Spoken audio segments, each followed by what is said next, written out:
लग्नाची बेडी या मालिकेच्या आजच्या भागामध्ये आपण पाहणार आहोत. राघव बॅग भरत आहे आणि सिंधू त्याच्या पाठीमागे उभी आहे. त्याला सिंधू म्हणत आहे, "आता तुम्ही खरंच कायमचे निघून चाललाय का? आणि आता खरोखरच तिच्याबरोबर संसार थाटणार आहे का?" तेव्हा राघव तिला म्हणतो, "गप ना. मला आता चेष्टा नकोय. एकतर मला अजिबात तुझ्यापासून दूर जाण्याची इच्छा नाहीये आणि तू असं बोलणार आहेस का?" तेव्हा सिंधू हसायला लागते आणि म्हणते, "मी गंमत करत होते." राघव म्हणतो, "असली गंमतसुद्धा करू नको. मला आता अजिबात इथून जायची इच्छा नाही आहे. तरी देखील मला जावं लागतंय." पण तेवढ्यात मधू येते आणि राघव पटकन लपून बसतो. मधू येते आणि ती दारातच येत असते तोपर्यंत सिंधू दारामध्ये उभी राहते आणि तिला म्हणते, की "या दाराच्या आतमध्ये तू येऊ शकत नाहीस." मधू म्हणते, "माझा रस्ता सोड. मला राघवला भेटायचं आहे, त्याला बोलायचं आहे." पण सिंधू मात्र तिला आतमध्ये जाऊ देत नसते. सिंधू म्हणते, "हा उंबरा म्हणजे तुझी लक्ष्मण रेषा आहे. मी तुला आत जाऊ देणार नाही." मधू म्हणते, "मी पण पाहतेच की तू मला कसं आतमध्ये येऊ देत नाहीस ते." सिंधू आता दाराला दोन्ही हात आडवे करून उभी असते आणि म्हणते, "तो माझा नवरा आहे. माझा लग्नाचा नवरा आहे आणि त्याच्यावर फक्त आणि फक्त माझा अधिकार आहे. तुझा त्याच्याशी काहीही संबंध नाहीये. माझा नवरा चोरण्याचा अजिबात प्रयत्न करू नको." अशा शब्दामध्ये ती मधूला बोलत असते. मधू म्हणते, "होता, आता तो तुझा राहिलेला नाहीये. सिंधू, तुझा राघव आता मधूचा झालेला आहे." राघव मात्र त्यांच्या बोलण्याचा आनंद लुटत असतो. कारण मधूची चांगलीच फजिती सिंधू करत असते आणि त्या गोष्टीचा आनंद त्याला होत असतो. सिंधू म्हणते, की "मी तुला मात्र आतमध्ये येऊ देणार नाही. तुझी खूप इच्छा आहे ना या रूममध्ये येण्याची, ती इच्छा मी तुझी आता पूर्ण होऊ देणार नाही." मधू म्हणते, की "मी आता तुझ्या नवऱ्यालाच घेऊन चाललेले आहे, त्यामुळे ही रूम आणि हे घर तुलाच राहू दे. आता या घरातली सगळ्यात महत्त्वाची वस्तू माझ्याकडे असणार आहे, त्यामुळं मला इथं राहण्याची गरजच नाही आहे." सिंधू म्हणते, "आता तुला इथं घरात मी ठेवणारच नाही आहे. तू इथून निघूनच जा. मला तुझं तोंडसुद्धा बघायचं नाही." मधू म्हणते, "आत्ताच्या आत्ता जा तू रस्ता सोड आणि मला राघवला भेटू दे." सिंधू मात्र कसल्याही परिस्थितीत रस्ता सोडत नसते आणि तिला राघवला भेटू देत नसते. "हा उंबरा जर का तू ओलांडलास तर माझ्याएवढं वाईट कोणी नाही एवढं लक्षात ठेव." असा सज्जड दमच तिने मधूला दिलेला असतो. मधू देखील सिंधूच्या या दमाला चांगलीच घाबरलेली असते आणि ती आतमध्ये पाऊल ठेवत नसते. फक्त ती सिंधूला म्हणत असते, की "रस्ता सोड." पण आतमध्ये जाण्याची हिंमत मधूची देखील होत नसते आणि सिंधू मात्र तिला आतमध्ये जाऊच देत नसते. मधूला कळतं, की काही केल्यास सिंधू आता आपल्याला आतमध्ये जाऊ देणार नाही. तेव्हा मधू बाहेरच उभी राहते आणि पुन्हा एकदा आत जाण्याचा प्रयत्न करायला लागते. तेव्हा सिंधू अक्षरशः तिला जोरात धक्का देते आणि बाहेर हाकलते आणि बाहेर हाकललेल्या मधूच्या तोंडावर जोरात दरवाजा लावून घेते. मधूला आता स्वतःची लायकी समजलेली आहे. कारण कसल्याही परिस्थितीत सिंधू तिला आतमध्ये घेणार नाहीये आणि या बाबतीत राघवही काही करू शकत नाही हे तिच्या चांगलंच लक्षात आलेलं असतं. आता दरवाजा बंद करून घेतलेला असतो आणि सिंधू आतमध्ये आलेली असते. सिंधूच्या चेहऱ्यावर खट्याळ हास्य असतं. सिंधू आत आली की लगेच राघव तिला स्वतःच्या बाहुपाशात घेतो आणि म्हणतो, "हेच तर मला अपेक्षित आहे. पण खरं सांगू का? मला तुझ्यापासून 1 मिनिटसुद्धा दूर जायचं नाहीये. मला नको आहे तिच्याबरोबर जायला." सिंधू म्हणते, "काहीच तर दिवस आहेत आणि हे नाटक असंच चालू ठेवलं तरच आपल्याला मधूचा बदला घेता येणार आहे आणि मधूला खोटारडी आणि खुनी सिद्ध करता येणार आहे." राघव म्हणतो, "त्यासाठी तर मी हे सगळं करतोय. नाहीतर मला तुझ्यापासून कोणच दूर करू शकत नाही आणि मला तुझ्यापासून दूर होण्याची इच्छा देखील नाहीये." सिंधू देखील आता त्याच्याकडे पाहते आणि म्हणते, "तुम्हाला असं वाटतं का मला तुमच्यापासून दूर व्हायचं आहे? मला देखील आता एक क्षणही तुमच्यापासून दूर होण्याची इच्छा नाहीये." मधू बाहेरून सर्व काही ऐकण्याचा प्रयत्न करत असते, की आतमध्ये नक्की काय चाललेलं असेल, पण तिला मात्र काहीच ऐकू येत नसतं. राघव आणि सिंधू एकमेकांना अगदी हळवा आवाजात हे सगळं काही बोलत असतात. मधू मात्र बाहेर अगदी तिचा तिळपापड होत असतो आणि तिला आतमधले ऐकायचं असतं, पण आतमधलं काहीही तिला बाहेर ऐकू येत नसतं. राघव सिंधूला म्हणतो, "काहीच दिवस फक्त, मग मी पुन्हा माघारी येणारच आहे." सिंधू म्हणते, "मीच तिकडे येणार आहे, त्यामुळं तुम्ही तिथली काहीच काळजी करू नका." आणि तिने जोरजोरात वस्तू आदळायला आपटायला सुरुवात केलेली असते. या दोघांचं भांडण चालू आहे या गोष्टीमुळे मधू मात्र खुश झालेली असते. या दोघांचं चांगलं भांडण लागलं पाहिजे, या दोघांचं पटलंच नाही पाहिजे असंच तिला वाटत असतं. पण खरं तर ते भांडण जोरजोरात करत असतात आणि प्रेम मात्र हळू आवाजात करत असतात. जोरजोरात कपडे भरत असतात आणि जोरजोरात वस्तू आदळत असतात. राघव देखील सिंधूला जोरात बोलत असतो, "मला आता तुझी गरजच उरलेली नाहीये, कारण माझी आयुष्याची मैत्रीण आता माझी साथीदार होणार आहे." आणि पुन्हा सिंधूच्या जवळ येऊन म्हणत असतो, "पण मला मात्र तूच प्रिय आहेस. माझी प्राणप्रिय फक्त तूच आहेस." सिंधूला राघवचा हा अंदाज खूपच पसंत पडलेला असतो. सिंधू राघवला घट्ट मिठी मारत असते आणि त्याला बोलत असते, "खरंच मला तुमच्यापासून दूर जायचं नाहीये. माझ्यापासून अजिबात कधीसुद्धा दूर जाऊ नका." मोठमोठ्याने बोलणाऱ्या राघव सिंधूचं कडाक्याचं भांडण लागलेलं आहे, असा भास मात्र इकडं मधूला होत आहे आणि त्यामुळे तिच्या चेहऱ्यावर स्मितहास्य येत असतं. आता जाण्याची वेळच आलेली असते. राघव भराभर सामान भरतो आणि म्हणतो, "आता मला या घरामध्ये एक क्षणसुद्धा राहायची इच्छा राहिलेली नाहीये. तू माझ्या मैत्रिणीला आतमध्ये येऊ देत नाहीस ना, तर आता मीच बाहेर जातो."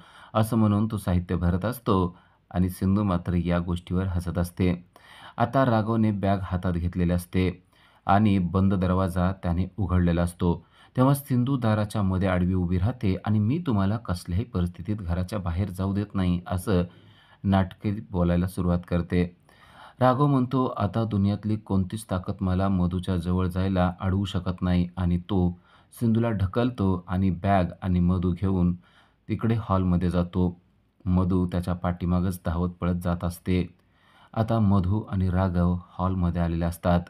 त्या दोघांनीही बॅग भरून आणलेल्या राजश्री, रेश्मा आणि ऋतुजा पाहतात आणि त्यांना मोठा धक्काच बसतो. रुक्मिणी मात्र तटस्थ असते. "तुम्हाला जायचंच आहे ना, तर जा." अशा आविर्भावात ती बसलेली असते. राघव रुक्मिणीच्या जवळ येतो आणि तिचे पाय धरतो. रुक्मिणी त्याला आशीर्वाद देते आणि "तुला जायचं असेल तर जा," असं सांगते. राजश्रीला मात्र या गोष्टीचा धक्का बसलेला आहे. राजश्री राघवला म्हणते, "राघव, जरा तू काय करतोयस ना त्याचा विचार कर. घरात कोणतीही पुरुष मंडळी नाहीये. ते आल्यानंतर तुला काय निर्णय घ्यायचा असेल तो घे." राघव म्हणतो, "आता निर्णय काय घ्यायचा आहे? माझा निर्णय झालेला आहे. मी मधूला सोडू शकत नाही. घरामध्ये तर मी मधूच्या बरोबर राहू शकत नाही आणि त्यामुळे मला घर सोडणं गरजेचं आहे." असं म्हणून त्याने आता राजश्रीचे पण आशीर्वाद घेतलेले असतात. राजश्री त्याला थांबवण्याचा आटोकाट प्रयत्न करत असते, पण राघव म्हणतो, "मी आता कसल्याही परिस्थितीत थांबणार नाहीये. कारण मला मधूच्या बरोबर राहायचं आहे आणि तिच्याबरोबरच लग्न करायचं आहे. घरात राहून हे सगळं शक्य नाहीये, कारण तुमच्या प्रतिष्ठेला त्यामुळे इजा पोहोचते, तर मी इथं राहणार नाही." असं म्हणून तो बाहेर पडत असतो. राजश्रीला मात्र सगळ्यात जास्त राग सिंधूचा येत असतो. तेवढ्यात सिंधू बाहेर येते आणि राजश्री तिच्यावर कडाक्याचं भांडण सुरू करते आणि म्हणते, की "तुझ्यामुळेच हे सगळं झालंय. तुझ्यामुळंच माझा मुलगा घर सोडून चाललेला आहे. तुला काहीच कसं काय वाटत नाहीये हे मला कळत नाहीये." तेव्हा सिंधूच्या हातामध्ये एक फोन असतो. तिला एक फोन आलेला असतो आणि ती ते राघवजवळ देते आणि म्हणते, "तुम्हाला तुमच्या मोठ्या साहेबांचा फोन आलेला आहे. अगोदर त्यांच्याशी बोला आणि मगच घरातून जा." राघव पटकन तो फोन घेतो. सर्वजण आता शांत झालेले असतात आणि राघव मोठ्या साहेबांना बोलत असतो, "येस सर. नो सर, मी हे नाही ऐकू शकत. मला हे नाही करता येणार. येस सर, हे मी करू शकतो." असं राघव बोलत असतो. नक्की राघव कोणत्या गोष्टीला नाही म्हणतोय हे कळालेलं नसतं आणि कोणत्या गोष्टीला हो म्हणतोय हे पण कळत नसतं. राघव फोनवरच बोलत असतो. पण मोठ्या साहेबांनी त्याला काहीतरी आदेश दिलेला आहे हे मात्र सर्वांच्या लक्षात आलेलं असतं. राघव थोडासा निराश झालेला आहे हे देखील सर्वांच्या लक्षात आलेलं असतं. राघव फोन ठेवतो आणि त्याला विचारलं जातं, की "काय झालेलं आहे?" तेव्हा राघव सांगतो, की "मोठ्या साहेबांनी मला फोन केलेला होता आणि त्यांनी माझं डिमोशन केलेलं आहे. आता मी IPS अधिकारी म्हणून काम करू शकत नाही. आता मी एक साधा ट्रॅफिक हवालदार म्हणून काम करणार आहे." असं त्यांनी मला सांगितलेलं आहे. तसा आदेशच त्यांनी मला दिलेला आहे. त्यामुळे आता मी ट्रॅफिक हवालदार आहे. असो आणि काही जरी असलं तरी मी हे काम करणार. पण मी मधूला मात्र सोडू शकत नाही. माझ्यावर कुणी कितीही दबाव आणला तरी देखील मी असंच वागणार आहे, असं देखील राघवने सांगितलेलं असतं. राघव म्हणतो, "आता तुमच्या सगळ्या दबावाला मी बळी पडणार नाही आणि मी या घरात सुद्धा राहणार नाही. मी आता इथून चाललो." असं म्हणून राघव बाहेर पडायला सांगत असतो. राघव आता IPS अधिकारी नाहीये. तो साधा शिपाई होणार आहे. तो साधा कॉन्स्टेबल होणार आहे या गोष्टीचा धक्का मात्र मधूला जबरदस्त बसलेला असतो. कारण आता तो एक ट्रॅफिक पोलीस म्हणून काम करणार आहे, या गोष्टीमुळे मधू मात्र बेचैन झालेले असते. मधू म्हणते, "राघव, हे सगळं काय आहे?" राघव म्हणतो, "जे काय असेल ते असू दे. मला कोणत्याही गोष्टीने फरक पडत नाही. मला फक्त एकाच गोष्टीने फरक पडतो, तो म्हणजे मला तुझी साथ मिळाली नाही तर. तू मला साथ देणार ना?" असं त्याने मधूला प्रश्न विचारलेला असतो. खरं तर मधूला ही गोष्ट पटलेली नसते. आपण तुझ्याबरोबर आहे असं म्हणण्याशिवाय पण तिच्यापुढं पर्याय नसतो. ती राघवच्या हातात हात देते आणि राघव तिला म्हणतो, "बास, मला हेच पाहिजे आहे. मला कसलीही नोकरी असली तरी चालेल, पण आता मला तुझ्याशिवाय राहता येणार नाहीये." असं म्हणून राघवने आता ते घर सोडायचा निर्णय घेतलेला आहे आणि राघव तिला घेऊन बाहेर पडत आहे. राघव आणि मधू बाहेर पडत असताना सिंधू आणि रुक्मिणी मात्र त्यांच्याकडे तटस्थपणे पाहत असतात. राजश्रीला कळत नसतं की या दोघी त्याला थांब का म्हणत नाहीयेत आणि अचानक राजश्रीचं लक्ष सिंधू आणि रुक्मिणी यांच्याकडे जातं आणि त्या एकमेकीकडं हसत पाहत असतात आणि टाळी देत असतात. या दोघींना नक्की काय झालंय हे मात्र राजश्रीला कळत नसतं. राघव आणि मधू यांनी घर सोडल्याचा कसला आसुरी आनंद या दोघींना झालाय असा प्रश्न मात्र तिला पडलेला असतो. राजश्री आपल्याकडे बघते हे जेव्हा रुक्मिणीच्या लक्षात येतं तेव्हा मात्र ती एकदम चिडलेला चेहरा करते आणि तेथून निघून जाते. राजश्रीला मात्र प्रश्न पडलाय, या दोघींचं नक्की काय चाललेलं आहे? या दोघी खुश कसं काय दिसत आहेत?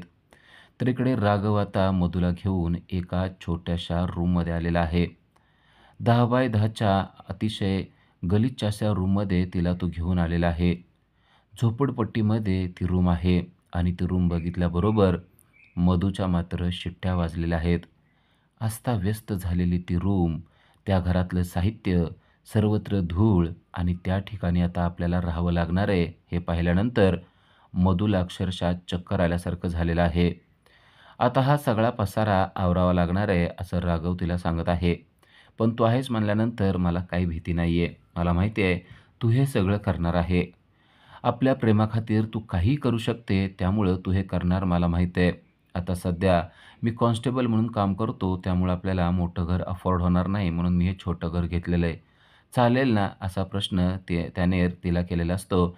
तेव्हा मधू स्वतःला समजावून सांगते, की आता राघवपुढं आपल्याला स्मितहास्य करत राहिलं पाहिजे, तर त्याला कळणार आहे, की आपण त्याच्याबरोबर आणि त्याच्या या निर्णयावर खुश आहे. अन्यथा आपण जर का चेहरा पाडला, तर त्याच्या लक्षात येणार आहे, आपल्याला हे पटलेलं नाही आहे. त्यामुळं ती स्मितहास्य करते, राघवला होय म्हणते, पण खरा भाव तिच्या चेहऱ्यावर अधूनमधून येतच असतो. राघव तिला सांगतो, की आता आपल्याला लवकरात लवकर हे घर व्यवस्थित करावं लागणार आहे. चला आता कामाला लागूया, असं म्हणून राघव आता स्वतःच्या शर्टच्या हाताच्या बाह्या पाठीमागं सारून तो आता कामाला लागलेला असतो. मधू देखील एक-एक भांडं पाहत असते. सगळ्या भांड्यांवर भयानक धूळ असते आणि तेवढ्यात सिंधूची एंट्री होते. सिंधू आलेले पाहून त्या दोघांनाही धक्का बसतो. राघव म्हणतो, "तू, तू इथं कशाला आलेली आहेस?"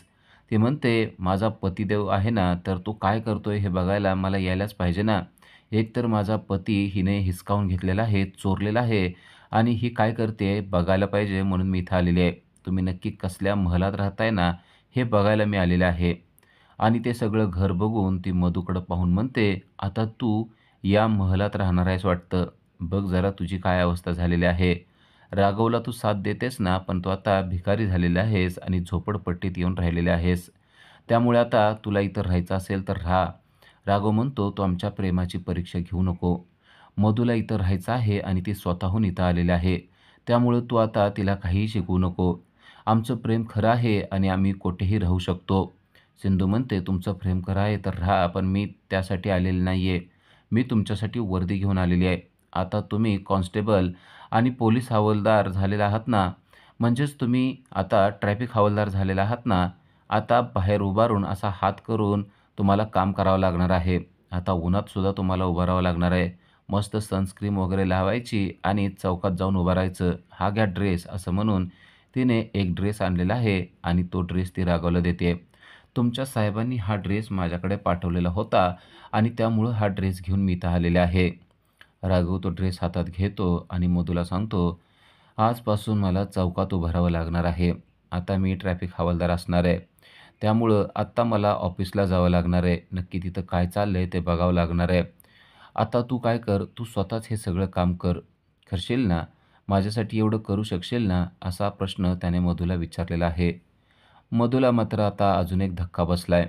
कारण हे सगळं घर आपल्या एकटीला नीट करावं लागणार आहे. राघव आता ड्युटीला निघून चाललेला आहे. या गोष्टीचा धक्काच मधूला बसलेला आहे. राघव निघून जातो. आता सिंधू आणि मधू त्याच रूममध्ये असतात. सिंधू तिला म्हणते, की "मधू, आता तुला कसं वाटतंय या छोट्याशा घरामध्ये?" मधू म्हणते, "तुला काय वाटतंय? मी काही खुश नसेल का?" "मी खुश आहे, कारण माझ्याबरोबर राघव आहे. तुझ्या आयुष्यातली सगळ्यात महत्त्वाची गोष्ट मी माझ्या हातात ठेवलेली आहे. त्यामुळं मी कुठेही असू दे, मी मात्र खुश आहे." सिंधू म्हणते, "मी पण बघते की तू किती दिवस खुश राहते ते. मी आता सारखी अधूनमधून इथे येत राहणार आहे आणि तुझा चेहरा पाहत राहणार आहे." एवढ्या ऐषारामात राहिलेली मधू आता या झोपडपट्टीतल्या घरात कशी राहते ना, ते मला बघायचंच आहे. मधू म्हणते, "हो, पाहाच तू." सिंधूने मुद्दाम मधूचा वेळ वाया घालवलेला असतो. रात्र झाली तरी ती तेथेच थांबलेली असते आणि मधूला बोलत राहिलेली असते आणि त्यामुळं मधूचं काम मात्र तसंच राहिलेलं असतं. मधूने अजून रूममधली एकही वस्तू आवरलेली नसते आणि धूळसुद्धा झटकवलेली नसते. सिंधू म्हणते, "आता रात्र झालेली आहे, राघव येण्याची पण वेळ झालेली आहे. त्यामुळं आता तरी तू रूम आवर." आणि ती आवरायला सुरुवात करते. आता मधू दरवाजा बंद करून घेते आणि एक-एक काम करायला सुरुवात करते. हातात झाडू घेऊन तिने घर आवरायला सुरुवात केलेली आहे. घरामध्ये सर्व साहित्य अस्ताव्यस्त पडलेलं आहे.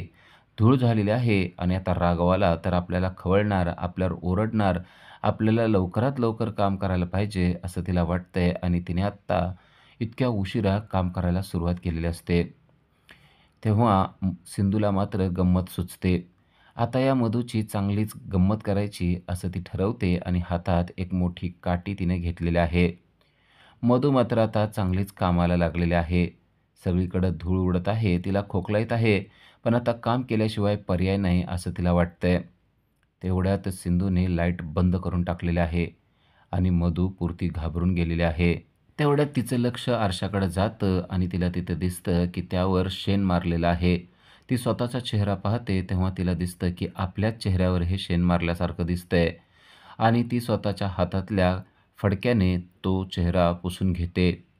लाईट गेलेली आहे आणि आता सिंधूने तिची गंमत करायची ठरवलेली आहे. सिंधू हळूच खिडकीमध्ये येते आणि खिडकीमध्ये येऊन जवळच असलेल्या काही वस्तू तिच्या हातातल्या मोठ्या काठीनं ढकलते. ढकलल्याबरोबर त्या वस्तू खाली पडतात आणि जोरात आवाज होतो. आता इथं कोण आलंय असा प्रश्न मधूला पडतो. कारण वस्तू पडलेल्या असतात आणि त्या पडलेल्या आवाजाने ती घाबरून जाते. अगोदरच लाईट गेलेली आहे आणि वस्तू पडत आहेत यामुळं मधू पुरती घाबरून गेलेली असते.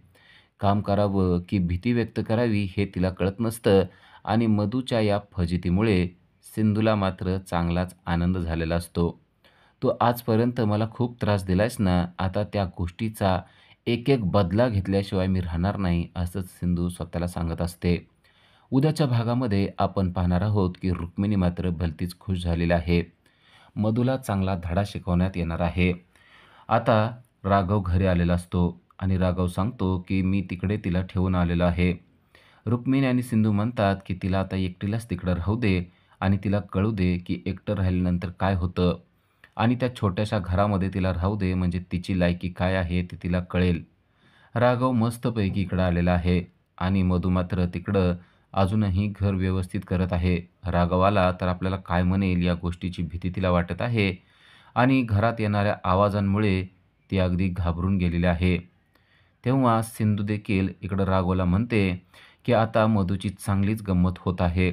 आपल्याला जे पाहिजे ना तेच घडताना दिसत आहे. इकडे मधू मात्र पुरती घाबरून गेलेली आहे. कारण त्या ठिकाणी वेगवेगळे आवाज यायला लागलेले आहेत. राघव कधी येणार आहे असा प्रश्न तिला पडलेला आहे.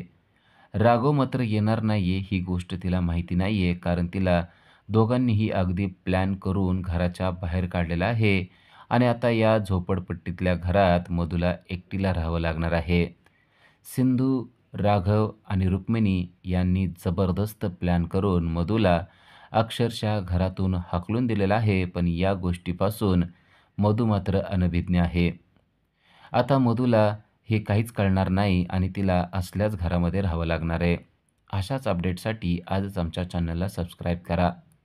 Thank you.